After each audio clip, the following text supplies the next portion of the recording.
कभी सोचा है, भारत इतना बड़ा, इतनी विविधताओं से भरा देश आखिर अपनी हजारों किलोमीटर लंबी सरहदों को महफूज कैसे रखता है और देश के अंदर अमन चैन कैसे कायम रहता है? जवाब किसी एक फोर्स में नहीं है। इसका राज छिपा है एक पूरे नेटवर्क में, जिसमें शामिल हैं कई स्पेशलिस्ट फोर्सेज। तो चलिए आज भारत के इन्हीं सेंट्रल आर्म्ड पुलिस फोर्सेज यानी कैप फे की दुनिया में चलते हैं और समझते हैं कि ये सब मिलकर हमारी हिफाजत कैसे करते हैं।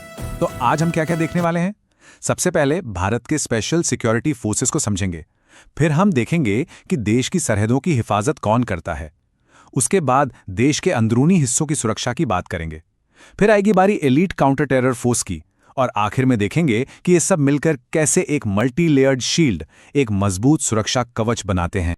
तो चलिए शुरू करते हैं। सबसे पहले एक बात साफ कर लेते हैं, जब हम सेंट्रल आर्म्ड पुलिस फोर्सेस या सीएपीएफ कहते हैं तो इसका मतलब कोई एक अकेली ऑर्गेनाइजेशन नहीं है। असल में ये कई अलग अलग फोर्सेस का एक ग्रुप है और हर एक फोर्स का अपना एक खास काम, अपनी एक अलग स्पेशलिटी है। अच्छा, ये जो इन्फोग्राफिक है ना, ये भारत के पूरे सिक्योरिटी सिस्टम का एक बर्ड्स आई व्यू देता है। इस नक्शे को देखिए, ये हमें दिखाता है कि हर एक फोर्स को कितनी स्ट्रैटेजी के साथ तैनात किया गया है। कोई रेगिस्तानी सरहदों पर है तो कोई बर्फीले पहाड़ों में और कुछ देश के अंदरूनी इलाकों में। आप कह सकते हैं कि ये उनके मिशंस का एक विजुअल रोड मैप है। तो चलिए इस सफर की शुरुआत करते हैं भारत की लंबी चौड़े इंटरनेशनल बॉर्डर से। यहीं पर तैनात है देश की फर्स्ट लाइन ऑफ डिफेंस, जो हमें बाहरी खतरों से बचाती है। यहां देखिए पाकिस्तान से लगी सरहद का ये बंजर और मुश्किल इलाका, और यहां तैनात हैं बॉर्डर सिक्योरिटी फोर्स यानी बीएसएफ का एक जवान। इनके आसपास का माहौल ही इस बात की गवाही देता है कि वो किन मुश्किल हालात में देश की हिफाजत करते हैं। तो ये बीएसएफ यानी सीमा सुरक्षा बल भारत की प्राइमरी बॉर्डर गार्डिंग फोर्स है, मतलब सरहदों की हिफाजत करने वाली सबसे बड़ी फोर्स। इसका गठन 1965 की लड़ाई के बाद हुआ था, जब महसूस किया गया कि हमें बॉर्डर्स के लिए एक डेडिकेटेड फोर्स चाहिए, और इनका मुख्य काम है पाकिस्तान और बांग्लादेश से लगी हमारी सीमाओं पर शांति बनाए रखना और किसी भी तरह की घुसपैठ को रोकना।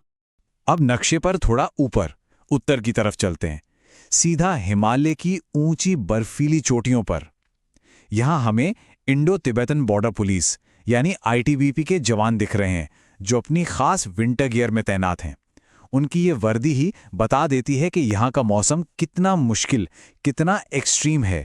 आईटीबी यानी भारत तिब्बत सीमा पुलिस असल में एक स्पेशलाइज्ड माउंटेन फोर्स है। इनकी ट्रेनिंग ही हिमालय की इन दुर्गम ऊंचाइयों के लिए होती है, जहां ये तिब्बत से लगी सीमा की निगरानी करते हैं। सच कहें तो ये दुनिया के कुछ सबसे चैलेंजिंग टेरेन्स में काम करते हैं। चलिए अब नक्शे पर थोड़ा पूरब की ओर चलते हैं, उस तरफ जहां भारत की सीमाएं नेपाल और भूटान से मिलती हैं। इस इलाके की रखवाली की जिम्मेदारी है सशस्त्र सीमा बल यानी एसएसबी के कंधों पर। तो ये जो एसएसबी है, इनका मुख्य काम नेपाल और भूटान के साथ लगे हमारे ओपन बॉर्डर्स पर नजर रखना है। साथ ही सीमा पार से होने वाले अपराधों जैसे तस्करी वगैरह को रोकना भी इनकी जिम्मेदारी है। तो ठीक है, सरहदें तो इन जांबाजों ने संभाल ली, लेकिन देश के अंदर जो चुनौतियां हैं उनका क्या? उनका सामना कौन करता है? तो अब अपना फोकस सरहदों से हटाकर देश के अंदर लाते हैं। बात करते हैं उन फोर्सेस की जिनका मुख्य काम देश के भीतर स्टेबिलिटी बनाए रखना और हमारी क्रिटिकल एसेट्स की हिफाजत करना है। अब नक्शे के ठीक बीच में देखिए, यहां हमें सेंट्रल रिजर्व पुलिस फोर्स यानी सीआरपीएफ का जवान दिखाई दे रहा है, और इनकी मौजूदगी यहां सेंटर में ये दिखाती है कि इनका ऑपरेशनल एरिया, मतलब इनका काम पूरे देश में फैला हुआ है। सीआरपीएफ यानी केंद्रीय रिजर्व पुलिस फोर्स भारत की सबसे बड़ी सेंट्रल आर्म्ड पुलिस फोर्स है, और इनका रोल आप सोचिए कितना वर्सेटाइल है। इलेक्शंस के दौरान सिक्योरिटी देनी हो, कहीं लॉ एंड ऑर्डर बनाए रखना हो, या फिर उग्रवाद से जूझ रहे इलाकों में ऑपरेशंस करने हो, सीआरपीएफ हर जगह मौजूद है।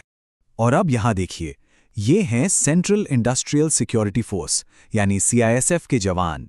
ये किसी बहुत ज़रूरी जगह जैसे कि कोई एयरपोर्ट या इंडस्ट्रियल प्लांट की सिक्योरिटी करते हुए दिख रहे हैं। तो सीआईएसएफ की मेन रिस्पॉन्सिबिलिटी क्या है? इनकी जिम्मेदारी है देश के क्रिटिकल इकोनॉमिक और ट्रांसपोर्ट हब्स को सिक्योर करना, मतलब हमारे एयरपोर्ट्स, सीपोर्ट्स, न्यूक्लियर पावर प्लांट्स और यहां तक कि दिल्ली मेट्रो जैसी ज़रूरी जगहों की सुरक्षा का जिम्मा सीआईएसएफ के पास है।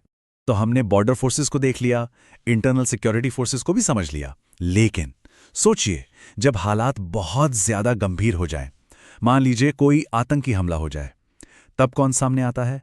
अब बारी है उस एलीट फोर्स की जो बनी ही ऐसे हाई रिस्क सिचुएशंस के लिए है।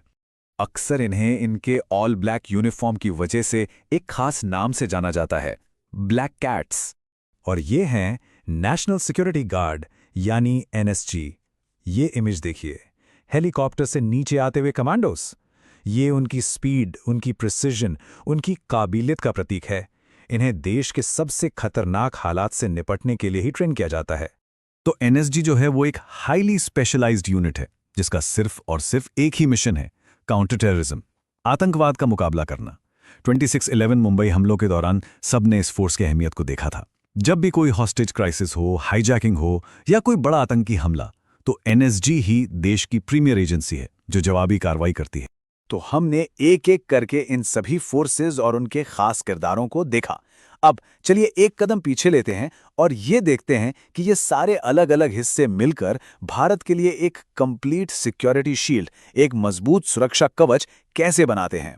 तो अगर हम सब कुछ समेटें तो बीएसएफ और आईटीबीपी जैसे बल हमारी सरहदों पर पहरेदार हैं।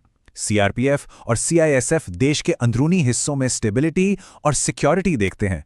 और जब कोई सबसे बड़ा खतरा सामने आता है तो एनएसजी देश की रक्षा के लिए हमेशा तैयार रहती है।